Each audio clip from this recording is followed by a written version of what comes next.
Welcome, everyone. My name is Jennifer Gittard, and I have the privilege of serving as program co-chair of IPAC Nova Scotia.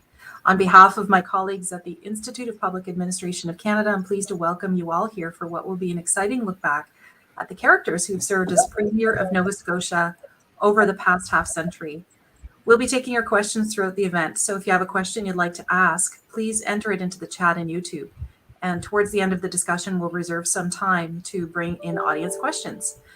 Moving things along, I'd like to introduce our moderator for this evening's fireside chat, Tracy Barbrick.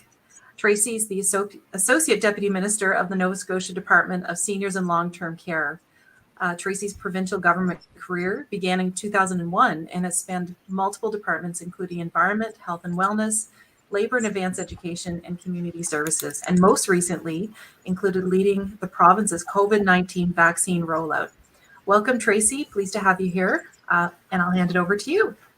Thank you very much. It's nice to see you both here on the screen. And Graham, welcome all the way from Nunavut. Thank you. Thank you very much. So I'm really looking forward to the next hour. I think the reason I was asked to host this discussion was IPAC had done a little list of books that are on your nightstand that you intend to read early in the new year, and your book was one of them. So I got a call shortly after asking if I was interested in interviewing you. So I jumped at the chance. Thanks for being with us. So a little bit about you, for those that maybe don't know already, which I can't quite imagine, but Graham Steele is a Rhodes Scholar from Winnipeg, which I don't think I knew, a lawyer, and 12 years as a politician, holding many hats during that time, including the Minister of Finance, Minister of Economic and Rural Development. And my memory takes me back to in the early days of when you first became Minister of Finance, your courage in the community conversations around back to balance, which I think are not an easy tackle to introduce the idea that all these things are opportunity cost and decisions have to be made. So, and from there, off you went to be a broadcaster of CBC Information Morning's weekly political commentary, and most recently an author of now 3 books, I think, if I have that right, and I have read them all. And now you are in Nunavut as the Information and Privacy Commissioner. So you've been a busy guy. I have indeed, and thanks very much. It's a delight for me to be here today. And I have a lot of respect for IPAC. I used to be a member myself back when I was a young lawyer, and then a civil servant in the 1990s. I have a lot of respect for the organization. I got a lot out of it when I was a member. I did give up my membership when I went into politics. But I'm very pleased to be invited to speak to IPAC. And so because of the audience, I'm going to orient a lot of my remarks today towards a civil service audience. I know not every single person is a civil servant, but I know most people are sort of public administrators or adjacent. So hopefully we'll have a chat that's interesting to everybody. Yeah, okay. So let's dig in. But before we start, Graham, I have a couple of quick snappers for you. Just to get us used to being on this screen, talking to a nameless, faceless crowd that we can't see. What are you reading right now?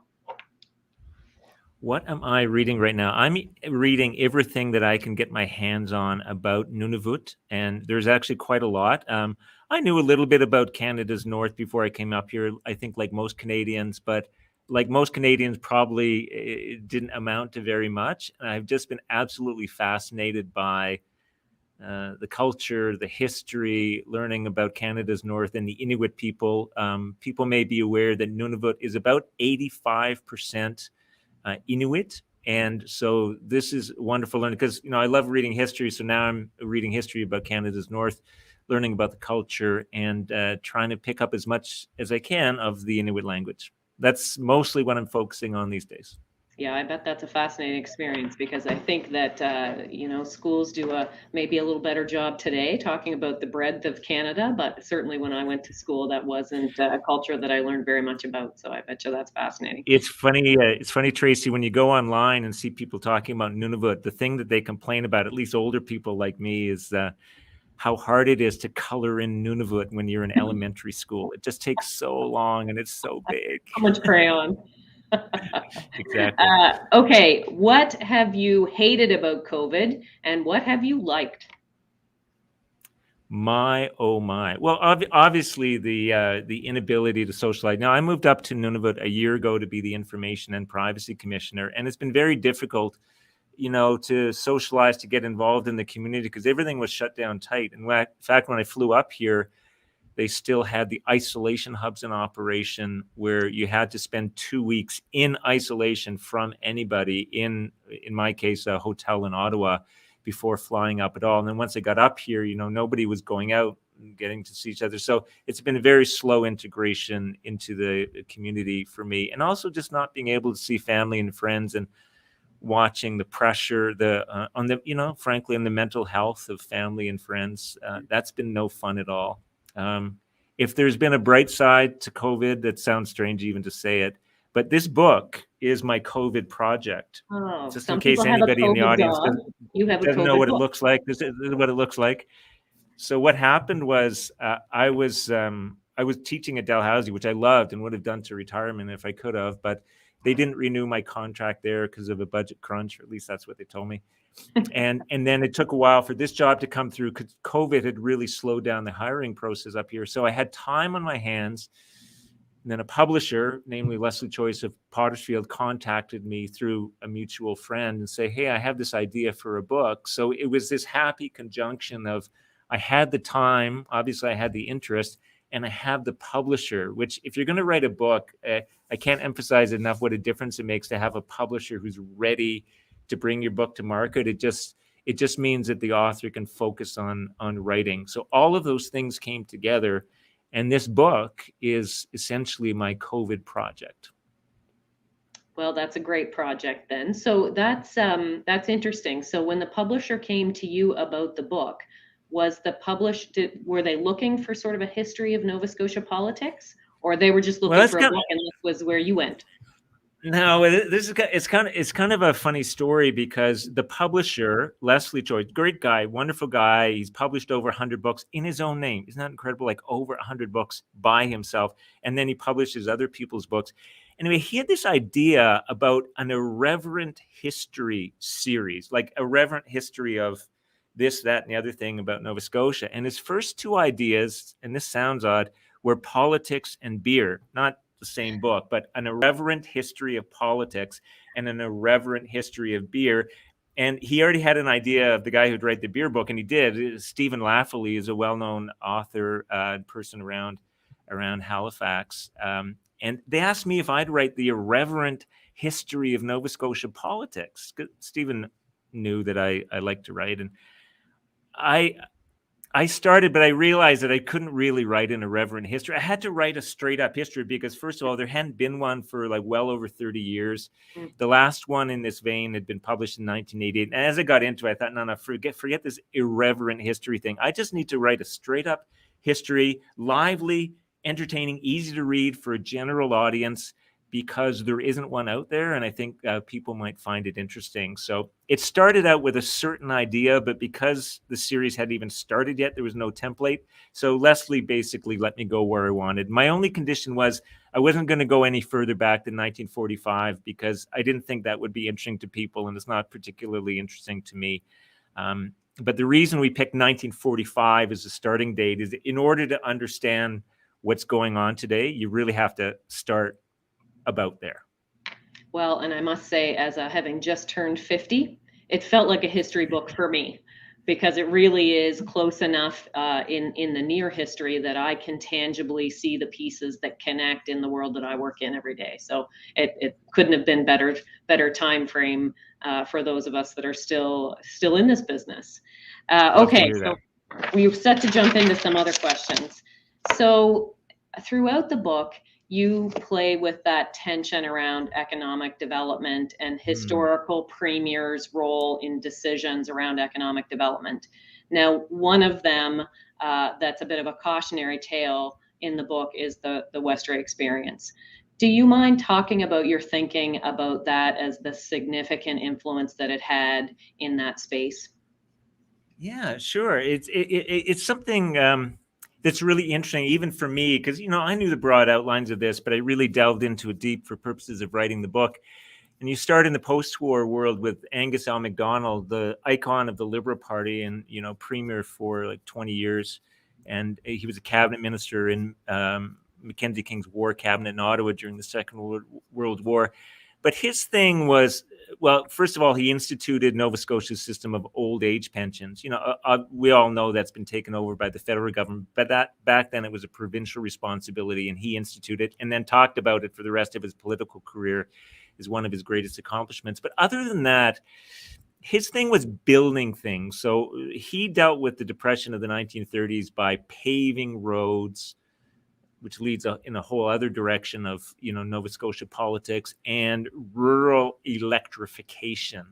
And those were good things, but it's relatively easy for governments to build things as long as they don't have to operate them. And I found that even during my time in government, that finding capital spending was relatively straightforward. It's operating funding that Tracy, and other civil servants know, that's always the catch. And then Robert Stanfield came in, the conservative icon, after Angus L. Macdonald died in 1954. Stanfield became premier in 56, and he had a totally different conception. And that is, and I talk about this in the book, that the number one job, the primary job of government, is to build industry. And I raised the question in the book, is that really the case? Is that really what governments are for? I don't try to answer that. I'm just saying to people, this is a debatable idea, but it really started with Stanfield, that was the primary purpose of government. And every government since then has taken to be their primary job, or one of their primary jobs, to try to attract industry, grow industry, create jobs. And, it's really worth asking the question whether it has worked or not. Even Stanfield's own record, by far his biggest success was the Michelin plants, which nobody can question have been a good thing for the economy of Nova Scotia, so that for many, many years, maybe even still today, the number one export of Nova Scotia was rubber tires. And you look at Nova Scotia and say, how did that become our number one export? It was because of Michelin. But then there were some big failures as well, Clairtone being the most famous one. Talk about that in the book. Anyway, and just it has built a culture in Nova Scotia politics around that. So that Stephen McNeil, for example, spent a great deal of time out of the country, basically as a globe-trotting salesman for the province. And I think it's worth asking, is that what we thought we were getting when we elected him? Somebody who would go to like China every year, or more than once every year, to sell things? The downside, of course, is what you referred to, and that is the Westray explosion in 1992 of the mine in Pictou County. Now, for younger members who don't remember that, to me, that is one of the most seminal events in recent Nova Scotia political history. And that is when the mine in Pictou County blew up, and 26 miners were killed. But significantly, for purposes of public administration, there was a public inquiry that found great deficiencies in the way that the mine had been regulated, and also in the way it had been promoted by politicians. So despite all kinds of warning signs, the mine went ahead, it was built, and many people died. And I think that more than any other single event in our political history created a wave of change, saying, never again, we can't let this happen again. Of course, it didn't happen all at once, didn't happen right away. But that whole economic development story and Westray, I think, is one of the really significant threads running through our political history. It was very interesting. The heavy water plant in Glace Bay you highlighted as well, that had the potential to probably have some ramifications that never did in the end. And then, of course, we've had Donkin most recently, conversation again around mining. So it seems that tension certainly continues. And historically, it was interesting to watch it play out for different premiers that saw that as a primary drive for them. Okay, so the other thing that you highlight a fair amount that I found really interesting was the shift in power between sort of elected officials and political sort of staffers. So you've got a fair amount of a chapter on I think it was Reagan at the time with that first started to show up. Is that just? Yeah, that's exactly right, and it is really interesting about who has power in the province, who's really making the decisions, and Angus L. Macdonald at the end of the day was pretty much a one-man show, and we talk about that in the book. It's interesting to me. The people around him, even his own cabinet ministers, didn't like him all that much. He wasn't very nice to them. So in the initial video that ran through, you saw a quote from Alexander McKinnon, who was one of his cabinet ministers and later a well-known judge. And he'd said this to another cabinet minister, Harold Connolly. It's just like, there's two Angus L. Macdonalds. There's the one that the people out there think they know, and there's the one that we know. And he didn't mean that as a compliment. Anyway, so Angus L. Macdonald had become premier in 1933 when the government was so small that it was essentially possible to run a government by one person. And then Stanfield was in the same vein. He was a little bit better at delegating. He's had some pretty strong cabinet ministers. And I'll mention in particular G.I. Smith, who went by the nickname Ike Smith, who became premier after Stanfield left, and Dick Donohoe, the father of Terry and Art Donohoe, who some of the people listening to us today may very well have known or remember.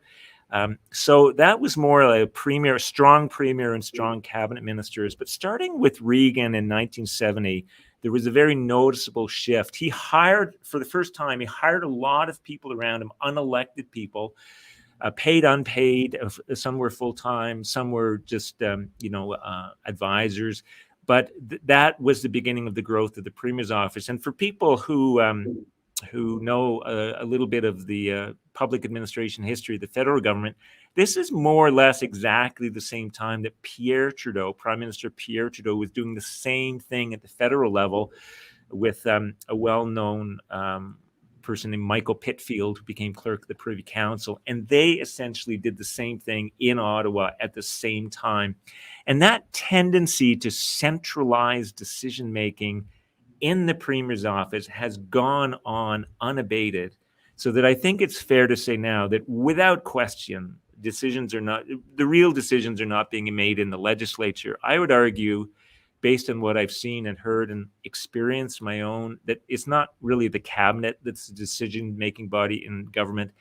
The key decisions being made in government are being made by the Premier and the people around the Premier and whoever it is who has the Premier's ear. And you can see that tendency working its way through in the history. Yeah, it was very interesting because, of course, that, being relatively 20 years in this business, it's certainly the power of the political staff has always been a notable feature of the landscape for me. So it was interesting to read back to a time where that wasn't the case. Yeah, exactly. Yeah. So moving on to big policy agendas. You talked about, and Savage is the one that specifically stood out to me around, he really was a policy premier that came in with a substantial policy agenda, which hasn't always been the case. Yeah, that's true. That's what they used to say about John Buchanan, who as a politician was extremely successful, won 4 majority governments, which seems almost inconceivable now. Everybody loved him, but the people who were analyzing were saying, John's just not interested in policy. That's not what he was about. That was not his kind of politics. And I talk about that in the book, where if you're a policy person, Buchanan was the worst premier ever. And if you were just sort of a Main Street politician type, then Buchanan was the best politician ever. Nobody's come even close to him, sort of in that respect, about being just a classic handshaking, backslapping Main Street politician. He was really good at that, and I don't mean that as a criticism at all. So, but he had a very personalized style of government. He was very good at patronage. I got a whole chapter in the book about the phenomenon of patronage, of contracts and jobs being handed out basically to friends of the governing class. And it's impossible to understand Nova Scotia politics without knowing about that. So Buchanan left after 12 years, was kind of mired in scandal. And Donald Cameron became leader a year later and tried to pick things up, but he tried to wipe out the patronage, but wasn't his own party didn't like it, and so he wasn't making a lot of headway. And then the Westray mine blew up, and to me that is like the seminal event, because that was the end of the Cameron government for all intents and purposes, and really what it was the last straw of the whole Buchanan era and the Buchanan way of doing things. So we had this election in 1993 where the Conservatives under Cameron were decisively thrown out, and this new group came in. They won 50% of the vote, which in a three-party system is like really hard to do. And they came in with this big agenda of policy reform. And as I write about in the book, it was an amazing time for those of us who were there and were watching it. You've aged yourself today, Tracy, and you've told me how long you've been there. So maybe you started just after the Savage years. But if you weren't there, you can't really understand what it was. And I think for people in our audience today who are civil servants or maybe are in school and are thinking they may be civil servants, I really encourage you to take a look back at the Savage era. I really don't think you can understand what's going on in the civil service or in politicians' minds today without knowing what happened during the Savage years. And it's interesting that was the first chapter of the book that I wrote, because in 1994, there was a riot at the legislature. I won't go into all the details of who was rioting or what they were rioting about, but it was an extraordinary scene, an extraordinary situation. And that was under the Savage government, of course. And it was just one of the signs of the deep unpopularity that the Savage government got mired in. After being swept into power, it didn't take them long to annoy, I was going to say piss off, but I don't think I'm supposed to say that out loud. So to annoy just about everybody, because they were changing everything all at the same time. There was municipal amalgamation and hospital amalgamation and this change and that change. And, I think civil servants know that the public, well, civil servants themselves for that matter, have a limited appetite for change. Change is good, but not too much, not too fast.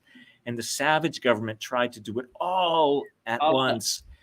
And it has had I believe, a profound effect on the civil service in Nova Scotia, and particularly on politicians' appetite for change, because they saw what happens when a government comes in with a long, deep policy agenda. And of course, for those of you who don't know or don't remember the end of the story, John Savage was essentially forced to resign before the end of his first term because his popularity had plunged so far that the Liberal Party knew they didn't have a hope of re-election unless he left. So that's what happens to a government with a policy agenda. Anyway, it's the first chapter of the book I wrote because that was the thing that was sharpest in my mind. And I would encourage people, even if people can't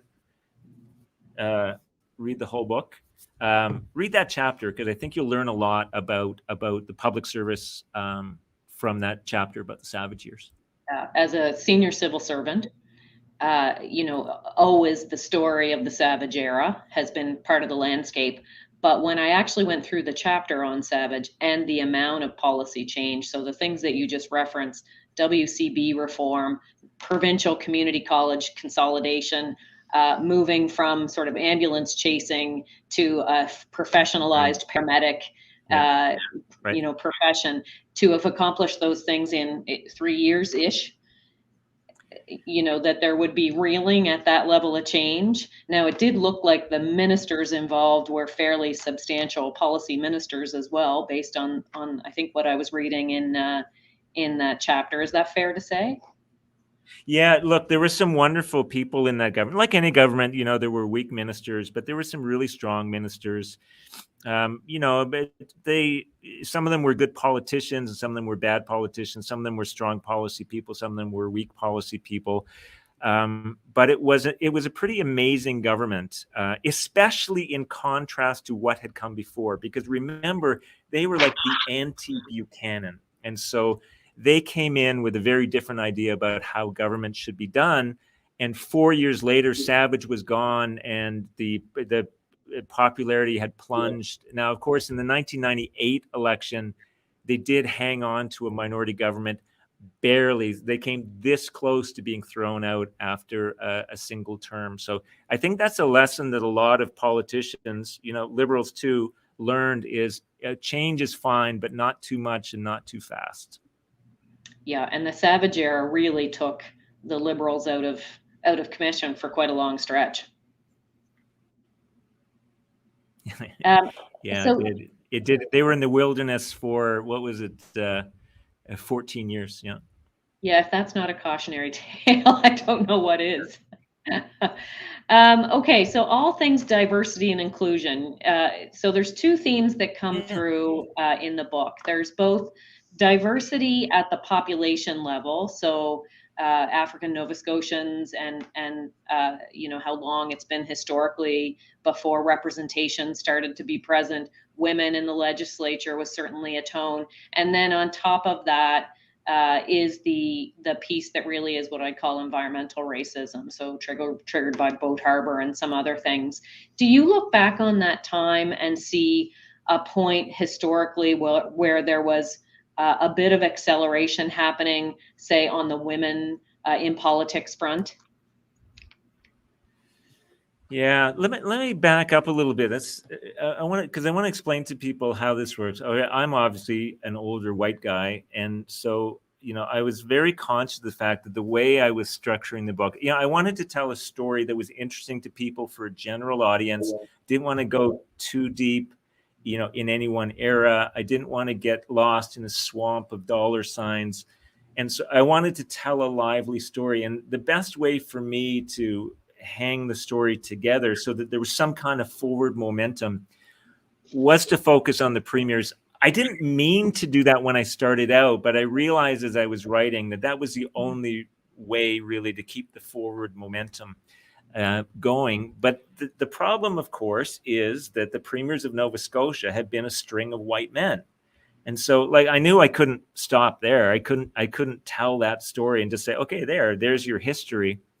And so I very consciously, there is the chapters are named after people by and large. Well, there's one on patronage, there's one on roads, there's one on jobs, but other than that, they're named after people. Except, and only one of them is a person who was not a premier, and that is that there's a whole chapter on Donald Marshall Jr.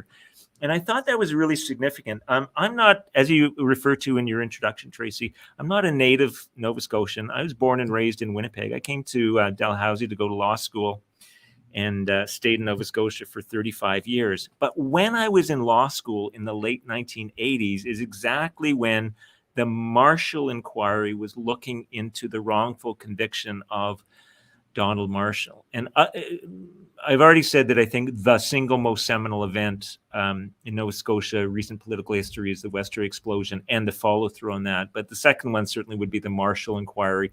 I was there I was in law school, so obviously this was of great interest to me. And that inquiry, which was handled, Royal Commission it was at the time, was handled so well. And the report is so thorough and well written that too upended the coziness of Nova Scotia politics, because it contrasted, for example, the treatment of Donald Marshall Jr. with the treatment a couple of politicians had got when they got into some trouble. Obviously they received much more favored treatment than Donald Marshall did, and the inquiry was going on, and it really the echoes of that inquiry, that commission, are still felt today in the effect that it has had on, especially on the justice system, but also on certain aspects of the civil service. Well, just to name one obvious thing, the fact that the prosecution service is now separate from the Department of Justice. That's a direct result of the Marshall inquiry. So I have, and then so that all by itself makes Donald Marshall Jr. a very significant person in Nova Scotia's political history. And then he was the plaintiff, the defendant, I should say, because it was a criminal case, not a civil case. He was a defendant in a fishing case, which raised the issue of, well, what do those long ago treaties mean? What are the treaty rights of the Mi'kmaq of Nova Scotia? And that went all the way to the Supreme Court of Canada. And again, had a profound effect in establishing the baseline of the law. And so, although Donald Marshall Jr. was never a politician, he never ran for public office, his impact in Nova Scotia in those two ways has been so significant that I thought he deserved a chapter on his own. And I thought it belonged in this book because even though he wasn't a politician, he's had a profound change in two ways, two separate ways, on Nova Scotia's government and politics. I also was conscious of the fact that by telling the story of Nova Scotia's premiers, that it was focused on men. So I do have a whole chapter devoted to women in Nova Scotia politics. And it's interesting, Tracy, when I talk to especially younger women, they are shocked at how recently it was that we had these breakthroughs, you know, like the first female MLA, the first female cabinet minister, for heaven's sake, was only the late 1980s. Late 1980s, that I mean, to me, to an old guy like me, that's like yesterday. And we're still nowhere close to parity in the legislature. But one of the things that I did mention is that women have held a very significant number of senior roles as chiefs of staff, you know, and equivalent positions, so around the premier. So they haven't held the premier's position, but they've held positions that are very close to the premier. And I thought it was worth outlining. So because of that chapter, there's probably just as many women mentioned in the book as there are men. And the final thing I'll say on that point is that the glorious thing is that, you know, I'm not the only one writing on this topic. And while I was writing, two young women wrote a book about, Grace Evans and Sarah Dobson wrote a book called On Their Shoulders, which is the first 50 women elected to the Nova Scotia legislature. And the key thing is in their own words. And it's a really wonderful book. And if people haven't heard of it, I really encourage you to pick it up. They self-published, so it's a little harder to find than my book, but it's called On Their Shoulders, Dobson and Evans. And it's really quite a wonderful addition to the Nova Scotia bookshelf, something that was up till then like completely missing. Yeah, thanks for that. That might be next on my nightstand.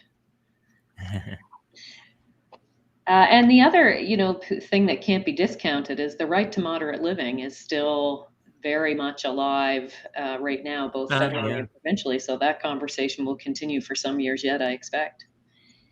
For people who are not, maybe for people who are younger than me, which is just about everybody these days, who aren't familiar with the Donald Marshall story. See, I feel like I kind of grew up with the Donald Marshall story because it was all going on when I first arrived in Nova Scotia.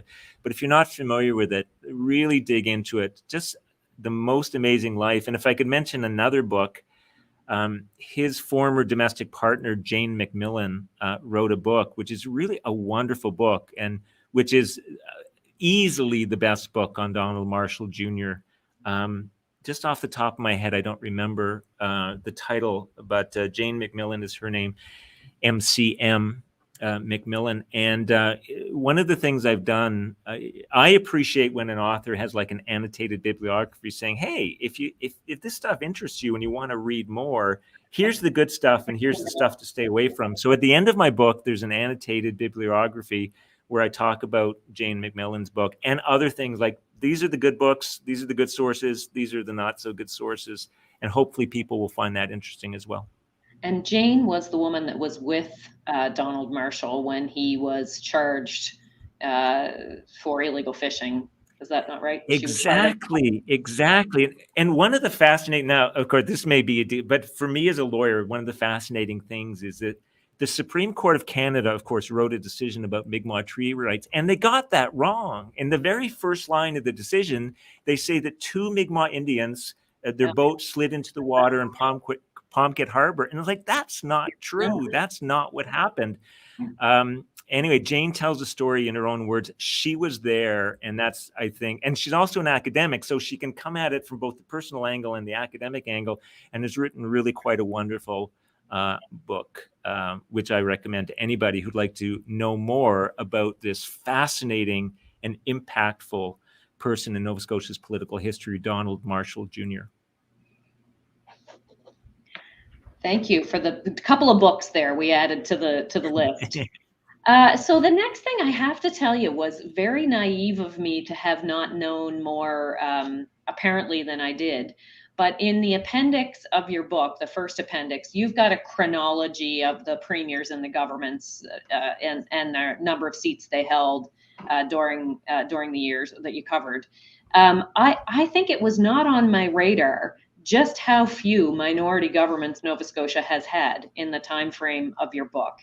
So, can you reflect, Graham, a little bit on the circumstances in which Nova Scotia did have a minority government during that time, and for how long? So, I thought that was interesting. We're not very good at it. It doesn't last very No, long. it is totally interesting, and of course, you're more likely to have a minority government when you have three relatively strong parties. I mean, you might have a minority government by luck, if you have a third weak party. But so the stronger the NDP got, the more likely it was that you were going to have a minority government. Now, there was technically a minority for a short time in 1970. I won't go into the details of that, but let's just say that for all practical purposes, it was a majority.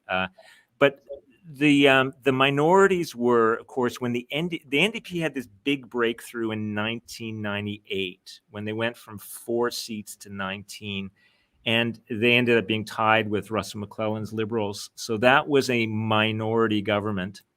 And then John Hamm won a majority, and then a minority, and then Rodney Macdonald won another minority. So basically, I have trouble saying this, but the first decade of this century, I'll call the aughts, which I think is a horribly awkward word, but most of the aughts was a minority government. And that, of course, included my time in the legislature. So I served under a majority government, in opposition and in government, and then to minority government. And I can tell you that at least in the legislature, they are profoundly different, because the government can't move anything forward without having at least one of the other parties voting with them. And it led to some pretty significant changes.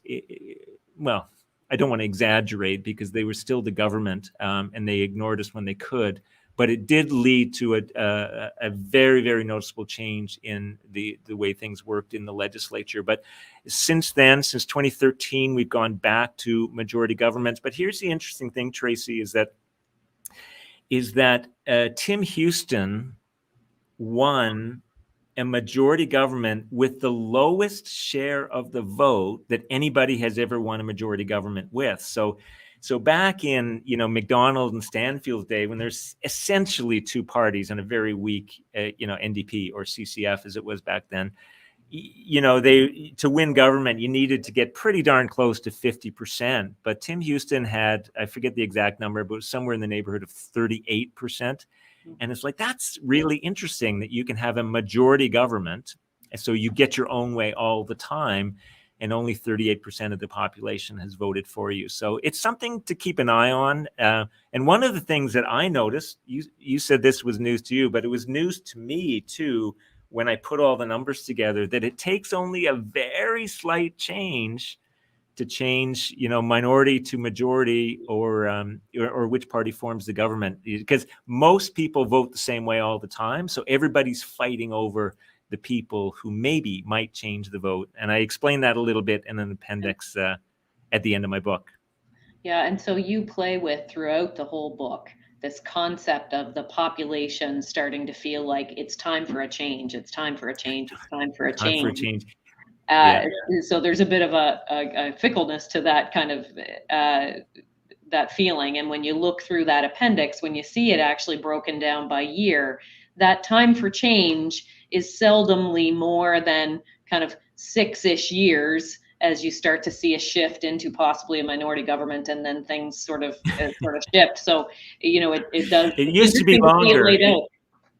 It used to be longer, but nowadays, you're right. It's people's patience is getting shorter, and I'm probably exhibit A in that, because of course our government got tossed out after one term. But yeah, people's patience is getting shorter, and of course premiers are not staying around as long as they used to. I mean, John Hamm resigned after only 6 years. Stephen McNeil resigned after, 7 years.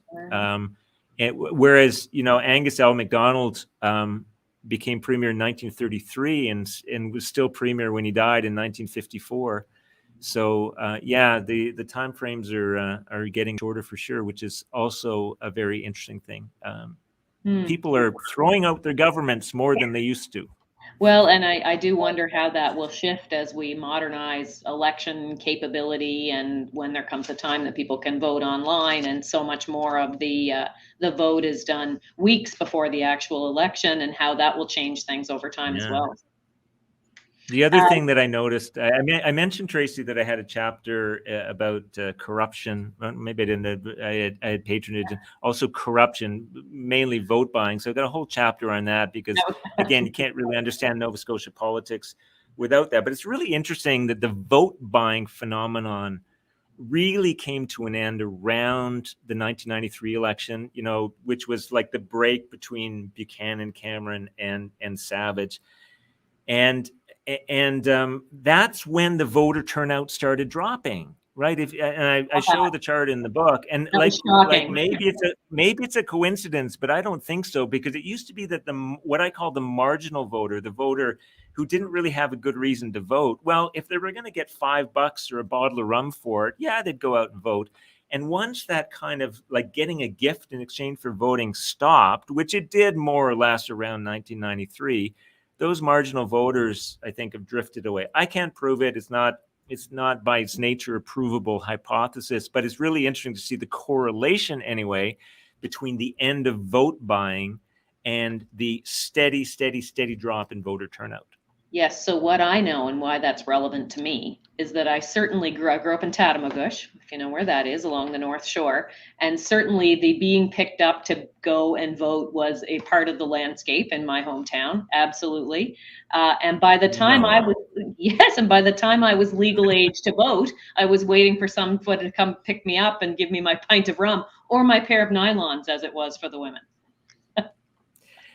It's interesting, you've told the story. That's really interesting. And like when we're offline, I want to hear the details. But one of the things I want to mention is, so the sources for my book, there's been a lot of really good writing, but sort of all over the place. And I tried to gather it all together, the books, the scholarly articles, but also I dug into some pretty good like master's and PhD theses, which I think is like an untapped resource for a lot of really good information.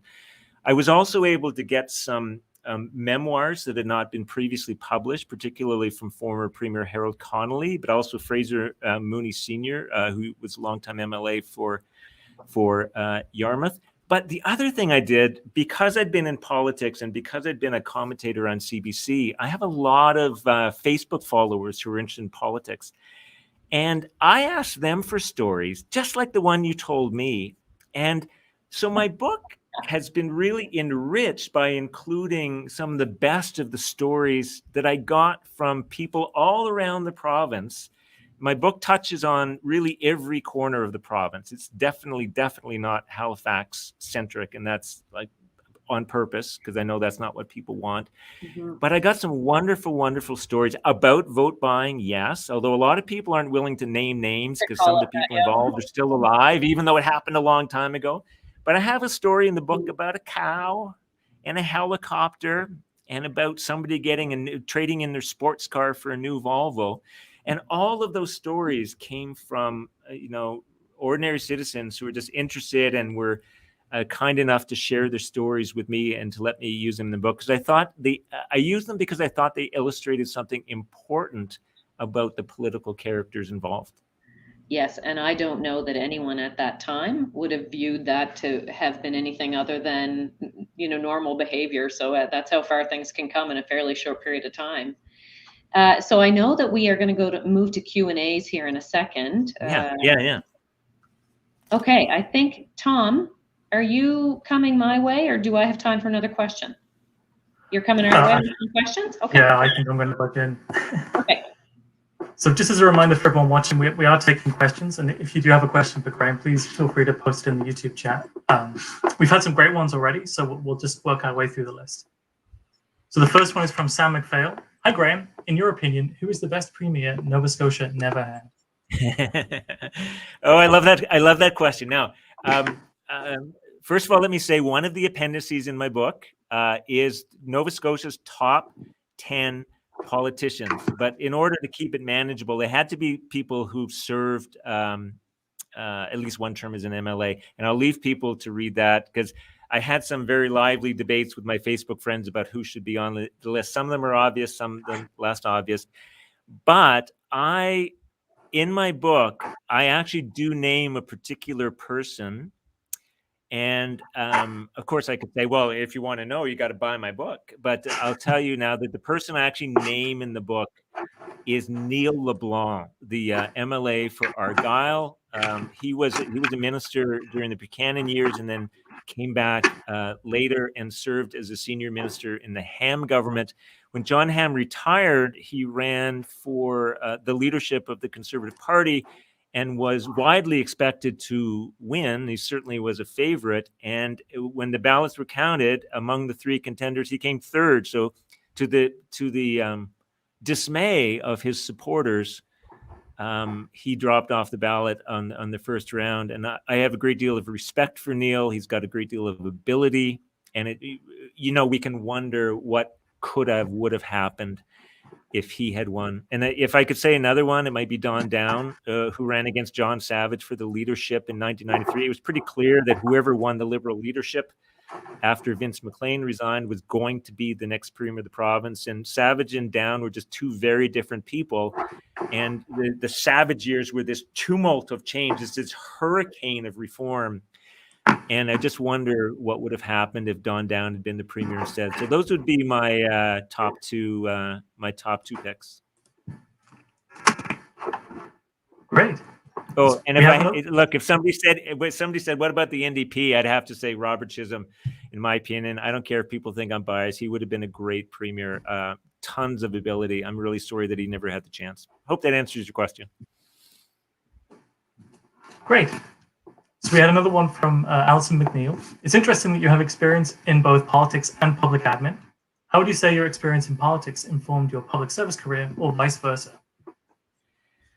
Oh, that's an excellent question. So for people who don't know, I was the lawyer for the Workers' Compensation Board from 1993 to 1998. So obviously a government entity, but not sort of core civil service. So that's what I count as my civil service experience. And frankly, it helped me a great deal when I was when I got into politics, because I had been in the bureaucracy for 5 years. I'd been involved in the drafting of legislation, the Reformed Workers' Compensation Act, and I basically had this idea about how the public service of Nova Scotia moved and how it thought and what the dynamic was. Now, a lot of people get into politics who have no idea about any of that stuff, and they either have to learn it, or if they don't learn it, it really hampers their ability to effect change. And so when I moved over onto the political side, I definitely took advantage of that experience, particularly when I was an MLA doing casework, which is, especially in opposition, or if you're a government backbencher, is what you spend a lot of your time doing, acting as an ombudsman for people who need help with the government, like with community services. Right. And that experience I had in a large, high volume decision-making entity like the Workers' Compensation Board was a tremendous help to me to help my constituents. So those are the ways that I would say it helped. It was a tremendous advantage to me that I had that previous experience. Okay, great. So we have another one here from Krista Spur. What surprised you the most about Nova Scotia politics as you researched this book? Oh, what surprised me the most? I think even for me, I knew the broad outlines of Nova Scotia politics, but this project really let me delve into it. And I think one of the things that surprised me, Krista, was the patterns that I'd never noticed before. But when you look in detail at a stretch of 75 years, you say, oh, that's interesting. Like, I didn't really realize the patterns that you see developing. Let me just give you one example, and it may be a superficial example, but it illustrates the point that I'm making. And that is, I had not realized until I did the research for the book that it's really difficult for a party in government to change leaders and win the next election. Like I just didn't know that. And Nova Scotians, especially in the early days, seemed to be happy with who they had until they left. And then it was like, okay, out you go. So when Angus L. Macdonald died, Harold Connolly became premier briefly, then Henry Hicks. They lost the next election. When Stanfield went into federal politics, Ike Smith took over, very, very capable and accomplished guy. Next election, out they go. And so that continues on. So when Buchanan left, Cameron took over after a brief period with Roger Bacon. Out they went, and it just continued. Now Russell McClellan and Rodney MacDonald at least were able to win minorities, but in the run-up to the last Nova Scotia election, I was able to say to people, this is in the time that my book had just come out, and I was able to say to people, there's like a curse of Nova Scotia politics where you just can't hand the leadership from one person to another. Now, I wasn't exactly predicting the election outcome, but it made me look pretty good, as if that's exactly what I'd done, because, the Liberals passed the baton from Stephen McNeil to Ian Rankin, and what do you know? Out they go. So the curse is still there. And that was frankly not something that I'd even known was a thing until I did the research for the book. And I could probably give you other examples, but that's a pretty good one. It's just seeing the patterns. The technology changes, the names change, but there's a lot of similarities in the patterns, which is why I think today's civil servants can really benefit from learning what happened 20 years ago or 40 years ago, so that you can recognize those patterns and say, aha, I know, I see what's going on here. That's really interesting. Thanks. So we have Adele's, and then we'll probably get one more in. If you could pick a previous premier who would have been well suited to leading during a pandemic, who would it have been and why? Apart from the couple who recently did. Oh, that's a that's a tough one. But I think the premiers who really excelled during the pandemic were the people who could talk to the population, tell them what they needed to know. I happen to think that Stephen McNeil excelled at it because he had what people needed, which is like what you might call the stern but kind father. He's compassionate, but when he needed to be stern, he was stern. It's interesting, like Nunavut here had a really good communicator as premier, a gentleman by the name of Joe Savikatak. And he was able to relate to the audience that he was speaking to really well. And I think that's the trait that you need more than anything else. So probably I would say of all the premiers that I knew about or read about, the people who could do that, who could say what needed to be said, but to still support people, it would probably be Robert Stanfield. Going back to Chris's question, one of the things that surprised me is I'm amazed, Stanfield hasn't been a premier of Nova Scotia since 1967. That's a long time ago. And people still come forward with stories about what he was. And, like the cow story that opens the Stanfield chapter. And he was a very smart man as well, highly educated, very, very sharp, but just a very kind and compassionate person. I think he would have been really good at being premier during COVID. From what I've read in your book, I agree. And we just, because I know we're getting close to time, so we'll just do one more question. Graham, what do you have in mind for book number 4? Okay, so there's this murder mystery, which I've been talking about for 10 years. And it's but it's still all in my head. I got to get it out of my head and onto the page. So everybody's at Province House, and I can't quite decide if it's a storm or a huge demonstration where everybody gets stuck in Province House. So it's like an Agatha Christie mystery, where everybody's in the same place and can't get out. But it's in Province House because it's such a wonderful, fantastic. It's a 200-year-old building with all these nooks and crannies. It's just, I've been up to the attic and down to the basement. It's just this fantastic setting for a murder mystery. The premier is found dead. Because it's politics, everybody has a motive to kill the premier, right? And somebody steps up and solves the mystery. Meanwhile, one party is barricaded in the legislative chamber. The other party is barricaded in the red room across the hallway. And anyway, that's the setting, but I can't quite figure out yet who did it. But anyway, like before I die, I have to write that book because it's been rattling around in my brain for so long. Looking forward to Probably it. not what you expected, was it? No. Oh, and what is the name? There is a book. There's a couple of books written. I can't remember the name of the book or the author, but it's kind of set in Ottawa, and it's McClintock. Is this unlikely? Terry Fallis. Yeah, Terry Fallis. Yeah. So it kind of started him with that rice boat that he goes flying up in the middle of the snowstorm. Reminds me. Yeah. So I can't. I told you that the original idea of the publisher was an irreverent history, and I can't quite decide, what tone to take with my murder mystery. But I'm gonna write it, and I don't know if it's gonna be like funny or like straight up. But it's like I have to write it because the plot's been rattling around for so long. I got to get it out of my head and onto the page. Pen to paper.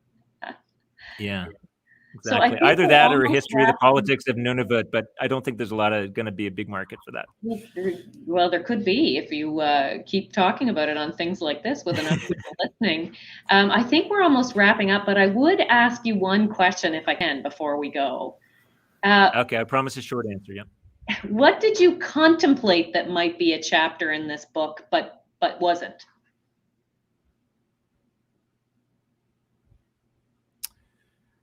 You've done specifically a chapter on sort of women in politics and one on sort of corruption, one on Donald Marshall. Was there any other chapters that you thought might sort of warrant their own digging in? I don't think so. But what I would say is that I got so many wonderful stories about, just from people, especially through Facebook. I would have liked to have been able to include more of them. That's if there's something that's like missing that I could have added, that would be it. But I had an idea from the beginning about how long the book should be. I didn't want it to be intimidating. I wanted it to be very readable. I wanted it to be for a general audience who maybe feel like they should know something about politics and political history, but aren't really like into politics. And I think I did that. And so, the book I think couldn't be any longer than it actually is. But the stories that people shared with me were quite wonderful, and it would have been nice for me to be able to include more of them. Well, it was, I think I'm about to hand it off here in a second, but I found the book to be very fact-based, very full of civility. I just thought it was such a diplomatic assessment of history. And certainly the patterns I found were coming through to me loud and clear throughout. I was doing lots of, oh, this was like this, and this is like that, and other experiences that I've had. So I really enjoyed the read. Thank you. Thank you for writing it, and thanks for the chat today. Thanks so much. It's been a riveting discussion, and I really wish we had more time. And I'm thinking Rosie Barton might want to bring this team on her show, maybe host it from Province House. But on behalf of IPAC Nova Scotia, I really hope that everyone enjoyed this event and want to thank everybody for their attention and their questions. Tracy, thank you to you for your moderation, and to Graham for joining us for this overview of your book and the political history of Nova Scotia. Is there an audiobook component to this? I'm afraid not. Not yet. Not yet. Right. If more people bought it, maybe I could convince the publisher. Well, that would be great. Thank you. And thank you to Tom for running the Q&A today. So for everyone, remember, if you haven't read Graham's book yet, you really should. And of course, if you haven't become a member of IPAC yet, please consider doing that. Our next event will be hosted in April, and we're looking forward to seeing you there. Good night, everyone.